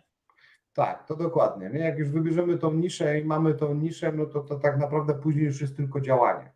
Nic A wybrać więcej. tą niszę, to te pytanie, które zadałeś, co cię jara? W czym jesteś dobry, w czym się czujesz fajnie, co ci sprawia radość? No to tak jak zaczęliśmy, że to co powiedział Laska, tak? Że musisz sobie zadać bardzo ważne pytanie. Co chcesz w życiu robić i zacząć to robić, nie? Dokładnie, nie? I to jest to właśnie to, nie? Że i teraz to, co jest bardzo istotne, część z osób w ogóle nie musi tego robić w taki sposób jak ja, czyli z pistoletem do głowy i od razu na głęboką wodę, dziecko w domu, kurwa, to tamto, siamto. Nie musisz tego robić w ten sposób. Żyjemy w tak cudownych czasach, że można to robić spokojnie w part-time. Że możesz robić coś, co robisz jedno, co ci gwarantuje jakąś tam przeżywalność, jakieś życie i możesz później robić dodatkową multum innych rzeczy. Tylko nie mów mi, człowieku, że ty po 8, bo ty jesteś matką, czy ty jesteś tam górnikiem, czy kimkolwiek jesteś, ty jesteś kurwa zmęczony. Nie mów mi takich rzeczy, człowieku. Nie mów mi takich rzeczy. Wszyscy mamy dokładnie tą samą dobę. Ja, ty, Elon Musk, Jeff Bezos, tak, Gates, Bush, Obama, Phelps, Milet, Peña. Wszyscy mamy tą samą dobę. Wszyscy możemy robić dokładnie to samo, mniej więcej. Tak? Nie mamy tutaj, mówimy o krajach cywilizowanych, nie mamy tutaj jakichś gigantycznych ograniczeń. Natomiast jedynym ograniczeniem jest to, że dla rybki całym światem będzie akwarium. Czyli jedyne ograniczenie tak naprawdę to jest to, jaki świat ty sobie stworzyłeś we własnej głowie. Jeżeli powiedziałeś, że czegoś nie możesz, to tak, to nie możesz tego zrobić. Jeżeli wydaje ci się, że czegoś nie osiągniesz, tak, to na pewno tego nie osiągniesz. Jest na co ponadprzeciętnie proporcjonalna szansa, że faktycznie nic tu się takiego nie wydarzy, cokolwiek byś sobie nie życzył i czegokolwiek byś nie chciał. Jeżeli niestety bombardujesz się myślami dotyczącymi lęków, niepowodzeń, to nic z tego nie będzie. Skąd to wiemy? Znowuż, żeby tu porównać bezpośrednio do rzeczywistości. Jakie jest dziecko małe, jak wychodzi z domu? Ciekawe świata, podekscytowane, zajarane, radosne, szczęśliwe. Tak? Dla dziecka nie ma znaczenia, że się przewróciło 5 minut temu. Po 3 minutach płaczu zapomina, że tam był płacz w ogóle i biega dalej, nic się nie wydarzyło. To nie ma znaczenia, że się przewróciło. Dla dziecka nie ma znaczenia, że owoc jest za wysoko i go nie zdejmie. I tak podziwia owoc i drzewo. Czyli my jako ludzie kochamy się uczyć. Tylko co psuje nam efekt nauki? No to, że mamy zbyt duże oczekiwania względem efektów pod kątem ilości pracy, którą w coś czasami wkładamy. Czyli wydaje mi się, że na czymś pracuję bardzo długo. No, pewnie zazwyczaj mało efektywnie, ale dobrze, nie będzie, że pracuję nad czymś bardzo długo i nad czymś pracuję bardzo intensywnie, a wzrost, jaki z tego wyciągam, jest bardzo niewielki. No to co to powoduje? Może przestaję to robić. A ja znowu tu posłużę się analogią. Jeżeli nie potrafisz odłożyć 5 zł w miesiącu, to nie odłożysz nigdy w życiu z żadnej kwoty, żadnych pieniędzy. Jeżeli nie potrafisz przez rok, miesiąc w miesiąc, 5 zł co miesiąc odłożyć, to nie odłożysz nic z żadnej kwoty, bo nie masz tego nawyku, bo nie masz tego mechanizmu. Na tym to polega. I tak naprawdę, jak się okaże, że jeżeli będziesz odkładał te 5 zł nie, co miesiąc, to bardzo szybko się okaże, że z tych 5 zł zrobi się 10, a później z tych 10 nagle wykombinujesz, jak zrobić 20. A i z tych 20 później, jak będziesz dalej kombinował, to zrobisz kolejne. I dokładnie tak powstały tutaj te wszystkie pieniądze, które są na hajsoholikach. Dokładnie w ten sposób. Tu nie było inwestora z zewnątrz, który by przyszedł i powiedział: dobra, Marek i ekipa, macie tu kurwa 7 baniek, mieszajcie tym kotłem w tym krypto tam kurwa i weźcie mnie tam Rainingmana zróbcie, nie, z tych pieniądzów. To nic takiego tu nie było. Nigdy nic takiego tu się nie stało. Tak? Nie mieliśmy takiej sytuacji. Tu każdy buduje tak naprawdę swoje własne doświadczenie w oparciu o tą wiedzę, którą posiadamy. W oparciu o najnowsze dokonania medycyny, najnowsze dokonania nauki, o najnowszą wiedzę, którą mamy na dany temat z danych nisz i z tego wszystkiego, co robimy. Tak? I teraz to się nie działo nigdy od razu na skalę taką jak dzisiaj. Ja nie pracowałem, jak zaczynałem pracę jako trener, to nie pracowałem z takimi ludźmi jak Izu Ugonow, Boxer, tak, czyli Michał Baron, czy nie wiem, Wojtek Gola, tak, czy jak Izu Ugonow, czy jak Kawulski, czy nie wiem, Sipowicz, nie, czy ktokolwiek inny. To ja nie pracowałem z tymi ludźmi od day one. To nie było tak, że oni przyszli, panie Lański, robimy. Tak to się nie stało. Tak samo Fortuna nie zajrzała w drzwi Marka i powiedziała: siema Mareczku, przytul mnie. Nie? Tak nie było.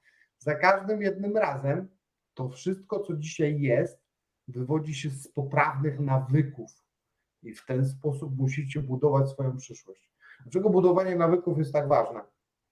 No właśnie dlatego, że nawyki robimy w sposób mnemotechniczny, bez zastanowienia, automatycznie. Co to znaczy? Zobacz, jeżeli jedziesz na wakacje, tak, i jesteś załóżmy jakimś tam sportowym świrem, to zazwyczaj w pierwszej kolejności na bok idzie co? Żarcie, dieta. Nie? A dlaczego idzie na bok dieta? No bo kurwa, chcę spróbować kuchni nowego świata. Kurwa tak, dlatego 2 tygodnie będziesz wpierdalał po restauracjach, nie? I marnował, że tak powiem, ciężko kurwa stracone kilogramy, potem krwią i łzami. Dobra, niech ci będzie. Pojechałeś na wakacje, nie? No to w związku z tym, no teraz przerwa od treningu się należy. No tak, no kurwa, przerwa od dobrego samopoczucia. No, faktycznie świetny pomysł. No genialny. Dobrze, niech ci będzie. Pojechałeś na wakacje i mówisz: dobra, rytm dobowy w dupę, alkohol i inne używki. Rise up, zajebiście stary. Wróciłeś z wakacji bardziej zmęczony niż na nie pojechałeś. 5 z plusem. Gratuluję. Nie? No ale tak robimy, nie? Bo stan emocjonalny nam podpowiada, żeby takie rzeczy robić. Ty, ale zobacz, niezależnie od tego, jakim fleją bym na tych wakacjach nie był i co by się ze mną nie działo, to kurwa zęby myjesz. A dlaczego? Bo to nawyk. Kumasz? Dlatego budowanie nawyków jest tak ważne. Dlatego jeżeli planujesz swoją przyszłość, to musisz ją planować nie tylko w oparciu o to, co chcesz robić, ale o to, jakie nawyki wdrożysz w swoje życie, żeby one cię doprowadziły do miejsca, gdzie chcesz się znaleźć. Osoby wysokiej skuteczności, tak, high performance people, to są ludzie, którzy w sposób nawykowy rozumieją słowo klarowność. Oni klarownie wyznaczają swoje cele, wiedzą, jaka droga będzie do nich prowadzić i mają świadomość zmian behawioralnych, czyli zmian zachowawczych, jakie będą musiały dokonać, żeby dany nawyk, czy też żeby dany cel osiągnąć, czy też wprowadzić w swoje życie.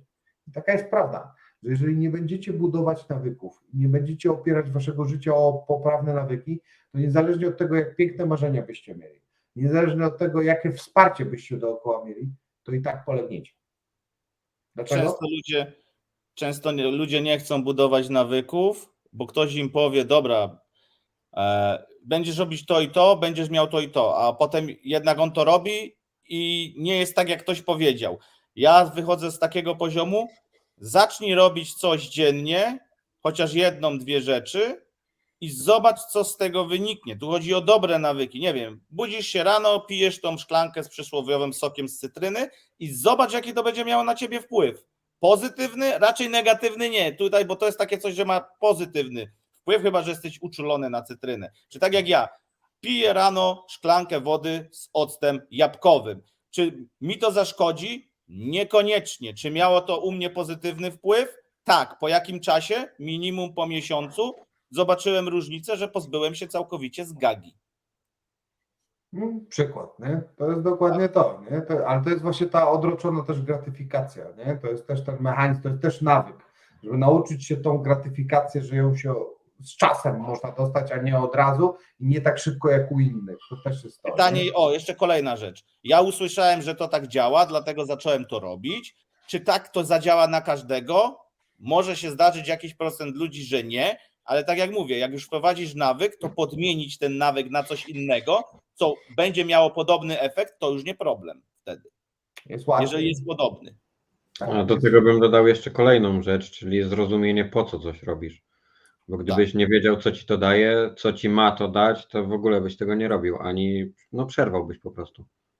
Znaczy, robisz aż do momentu, gdzie ci starczy dyscypliny, nie? To jest też to, jak nie ma tego kontentu edukacyjnego, czyli jak robię coś w owczym pędzie, ale nie wiem po co to robię, no to dopóki mam tą dyscyplinę i to samo zaparcie takie, to robię, ale to kiedyś się skończy, no i przestanę to robić. To jest ten powód, dla którego ludzie, 95% osób między innymi, nie udaje się element trwałej rekompozycji, czyli nie udaje się uzyskanie trwałego pozbycia się masy tłuszczowej po elemencie zgubienia lub utrzymania masy mięśniowej po jej zdobyciu, jeżeli osoba była zbyt szczupła, tak? I teraz, dlaczego to się nie udaje? Tam jest wiele przyczyn ku temu, tak? Ale jedną z głównych jest właśnie brak czynnika edukacyjnego. Ludzie generalnie rzecz biorąc też niekoniecznie chcą się uczyć. Bardzo często jest, ja coś robię, bo on to robił, bo jemu to przyniosło takie rezultaty. Ale jak to działa i czemu to tak u niego zadziałało, to już niekoniecznie mnie to interesuje. Jak wielu jest takich zajawkowiczów, którzy przychodzą na krypto, bo usłyszeli, że gdzieś tam ktoś tam zarobił jakieś szybkie, łatwe pieniądze. No multum jest takich osób. No i co się bardzo często z tymi osobami dzieje? Bardzo szybko się wykruszają. Nie? Bardzo szybko te osoby znikają z waszego życia i do niczego nie dochodzą i wychodzą biedniejsi niż tu przyszli. Nie? Dlaczego? No bo nie ma żadnych nawyków, tak? Bo nie ma żadnego czynnika edukacyjnego, bo ci ludzie nie słuchają to, co się do nich mówi, tylko ich interesuje efekt tu i teraz, here and now. No, żyjemy w takich czasach, tak? Żyjemy w czasach instant gratyfikacji. Oglądamy social media, tam jest instant gratyfikacja. Są lajki, są pieniądze, nie? Żyjemy w czasach shortsów, tak? Czyli w czasach filmików 60-sekundowych, więc jak 60 sekund nie potrafisz mi przekazać, kurwa, komunikatu, że mnie zainteresował, to spierdalaj. To tak chore, nie? No dokładnie, no to psuje My głowę. już siedzimy godzinę 20, a ja bym mógł jeszcze z 3 gadać. Wiecie o co chodzi, że to są tematy, które cię interesują. W życiu nie byliśmy w stanie przekazać w krótkiej, minutowej wiadomości tyle rzeczy. To jest po to robić, żeby cię zainteresować i pytanie, co ty dalej z tym zrobisz. Większość osób scrolluje dalej. Chwilę się ucieszy, a to lecę dalej i widzi już coś nowego. Tak działa TikTok. Osoby, które korzystają, ja czasami potrafię 2 godziny scrollować TikToka. No. Tylko że plusem mojego TikToka jest to, że mi się wyświetlają posty motywacyjne, różne rzeczy, ja to potem notuję i sam wykorzystuję do czegoś, więc powiedzmy ja czerpię z tego jakiś plus, ale to jest niesamowity zjadacz czasu, bo to cię wyłącza i to też trzeba umieć kontrolować. Znaczy, myślę, że tutaj jak z każdą rzeczą trzeba umieć wykorzystać to pozytywnie, bo sam TikTok w sobie on nie jest zjadaczem czasu, on nie jest bezużyteczny. Przeciwnie, on jest mega pożyteczny, jeżeli wyświetlają ci się wartościowe treści. No Bo tak. często można się dowiedzieć rzeczy, czy dotrzeć do ludzi, czy do informacji, do których normalnie byś nie dotarł. A przez to, że algorytm ci to wrzucił, bo przykładowo interesowałeś się innymi rzeczami, to nagle dowiadujesz się czegoś, co w jakiś sposób możesz wykorzystać, albo co chociaż poszerzy twoją świadomość. Ten algorytm TikToka jest w ogóle tak dobry, Jak jedno wideo jakieś przeciągniesz o kilka sekund, to on już wie, to już za 2 wideo już masz bardzo podobne, takie same, identyczne, tylko z lekką inną muzyką i już lecisz, człowieku, w tym trendzie. Nawet Ale TikToka nie panowie, musisz oglądać. godzina 25. Wydaje mi się, że powinniśmy już. No. Mówię, nawet TikToka nie musisz oglądać, bo jak patrzysz na innych socialach, to też jakimś cudem trafia, bo wiesz, to nie jest tak, że ty szukasz, to same cię znajduje, nie? Tylko wiesz co, mimo wszystko, jeżeli chodzi o TikToka, uważam, że tam jest znacznie więcej treści, które rzeczywiście potrafią coś wnieść ciekawego, Dzisiaj tak. bo może się tak zdarzyć, że odpalasz TikToka i masz scroll za scrollem coś pożytecznego. A jeżeli wejdziesz na Facebooka, Instagrama czy Twittera, na Twitter już troszeczkę inaczej, bo możesz to sobie ustawić i rzeczywiście tam są dużo pożytecznych rzeczy, możesz z tego mieć. Ale to, co ludzie najczęściej przeglądają, czyli jakieś Facebooki, Instagramy czy YouTuby, to tam już nie znajdziesz tej treści w takiej ilości. A żeby odkopać pewne rzeczy, to musiałbyś się naszukać godzinami. Nie wiem, może to jakimiś słowami podsumowania. Jakbyś to wszystko, Donaj, podsumował, bo wiesz, tu naprawdę poruszyliśmy szeroko to wszystko, bardzo szeroko. Trzeba byłoby to zapiąć jakąś klamrą. Pytanie tutaj ja jeszcze przypomnę, jak to było. Jak zaplanować i zrealizować swoją przyszłość? To jest też taki wątek, w sumie temat wielotematyczny, bo to nie jest jeden składnik, żeby to zrobić, ale powiedzmy, nie wiem, 5-10 podpunktów, które są naprawdę ważne, jeżeli mógłbyś powiedzieć? Jasne. Przede wszystkim, po pierwsze, kieruj się swoimi emocjami.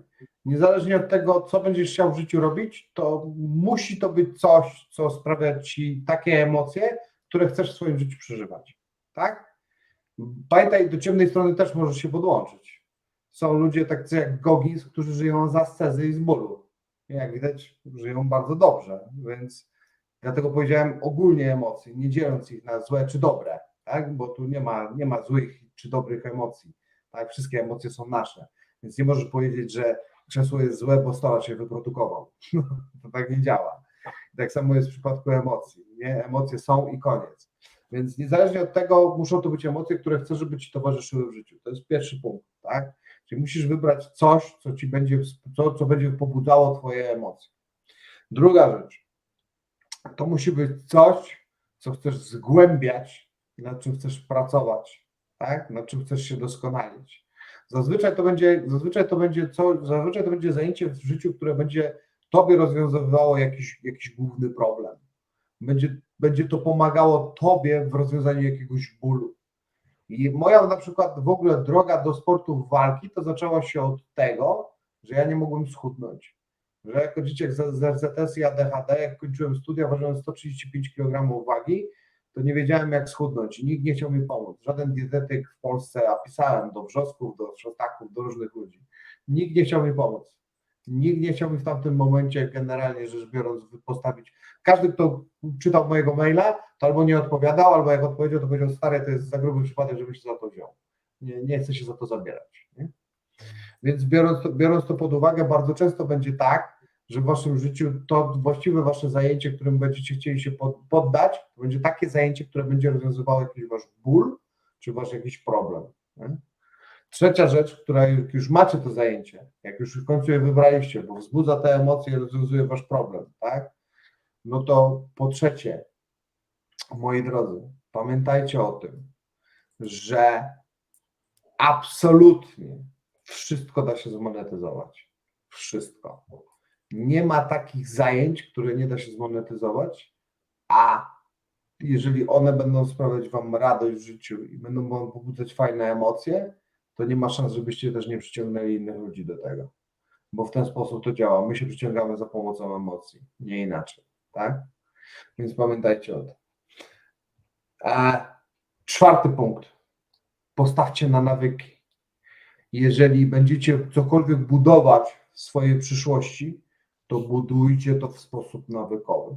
Jeżeli chcę pozyskiwać klientów w mojej nowej firmie, to wybieram jakiś konkretny sposób i go testuję przez miesiąc czasu.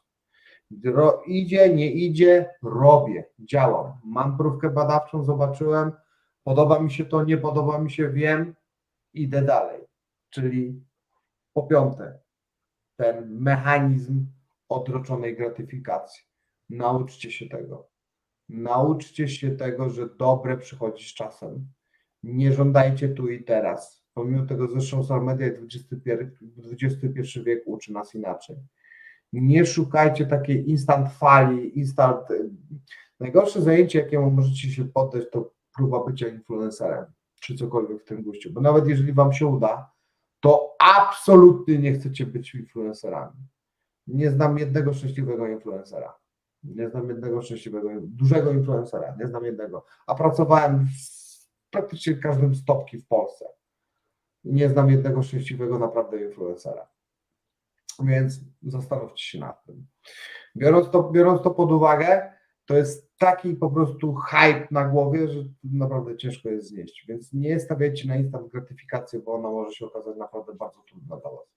Może się okazać, że nawet jeżeli będziecie chcieli ją osiągnąć w takiej formie, to okaże się to nie do zniesienia. No i czekaj, co tu jeszcze można było powiedzieć? Nawyki to... jeszcze jedno, moi drodzy, i na sam koniec, bardzo istotna rzecz. Jak już zbudujecie te nawyki, wokół którego będziecie budować tę własną przyszłość, własny biznes, tak, własną tożsamość, to pamiętajcie o tym, że to nie może determinować tego, jacy wy jesteście. Czyli nie może tak być, że identyfikujesz się w problemach z organizacją swojej przyszłości, że jestem do dupy, bo nie mogę dojść do moich marzeń, że jestem chujowy, bo w firmie mi chujowo idzie, bo to, bo tamto, bo siamto i tak dalej. Nie jesteś swoją porażką, nie jesteś swoim błędem. Błędy to proces naukowy, to jest proces uczenia się, to jest coś, co ma ci pomóc. To nie jest coś, co macie dołować. To nie jest coś, nie identyfikuj się ze swoimi porażkami, nie identyfikuj się ze swoimi traumami, nie identyfikuj się ze swoimi błędami, bo to jest po prostu naturalny proces nauki człowieka, który po prostu taki jest. Nie ma co tu się na niego obrażać. To, co zrobiła nam szkoła, tego się już nie da odkręcić, tak? Czyli, że szkoła nas nauczyła tego, że błędy to jest coś złego. Tego się nie da odkręcić, ale da się to zrozumieć w wieku dorosłym i da się tego oduczyć w wieku dorosłym. Jeżeli z powrotem nauczysz się kochać, popełniać błędy, bawić się tym procesem, tak jak bawią się dzieci, że coś się połamało, coś się złamało, dzieci co robią? Uśmiechają się do siebie i chuj. I tyle. I są zadowolone. No i ważne, no coś się zepsuło. No dobra, bawimy się dalej. Dobra, uczymy się dalej. Takie podejście, moi drodzy. I to zagwarantuje wam prędzej czy później sukces, niezależnie od tego, co nie będziecie chcieli. I chyba tyle. Było tak. Myślę, że to dobre zakończenie. Także macie tego TikToka na koniec. Zrobimy z tego shorta, z tych paru słów, które wrzucił tu Donaj. Ale zobaczcie, zanim doszliśmy tu do tego typu wniosków, to warto było przejść, moim zdaniem, tą godzinę rozkmin, bo to da wam dużo więcej, jeśli to zobaczycie od początku do końca, dużo bardziej wam kliknie i wyciągniecie z tego dużo więcej niż usłyszycie to, co tu zostało powiedziane na samym końcu, tylko dlatego, że poznacie tą drogę i zrozumiecie, o co tu tak dokładnie chodzi. Bo punkty, można sobie dać 10 punktów, czy tam 5, ale jeżeli ty nie zrozumiesz, o co w tym chodzi, tylko będziesz widział to jako punkt, to nic z tym nie zrobisz. A tutaj macie pełną dawkę wiedzy na bazie doświadczeń. No i oczywiście, jak ktoś jest zainteresowany, to zapraszamy do Donaja, czy do nas na grupę. Tam Dokładnie. więcej wiedzy. Ja jeszcze wrzucę tutaj w opisie tego filmu fanpage'a Donaja, tego, którego tworzył. Nie wiem, czy to nowy, a chyba nowy, niż nie ten pierwszy, ale jeżeli ktoś szuka kogoś, kto będzie jednak na samym początku, jest to potrzebne, z takim biczem nad tobą stał, bo wiele osób też tego nie rozumie, że to trzeba wypracować, też mieć chęć i mieć taką osobę, która wskaże ci drogę, no to zapraszamy do Donaja, bo jest parę osób w naszym otoczeniu, które skorzystało i są mega zadowolone, więc ja jedynie mogę polecić. A podziękował. Moi drodzy, jak będziecie chcieli kiedyś performance'u, to zapraszam. Jak chcecie Dokładnie. wejść na next level, to jest to miejsce. I to nie chodzi o występ publiczny. W jego wykonaniu. Dobra, trzymajcie się, dzięki za dzisiaj. Widzimy się za tydzień. Narka. Elon. Trzymajcie się.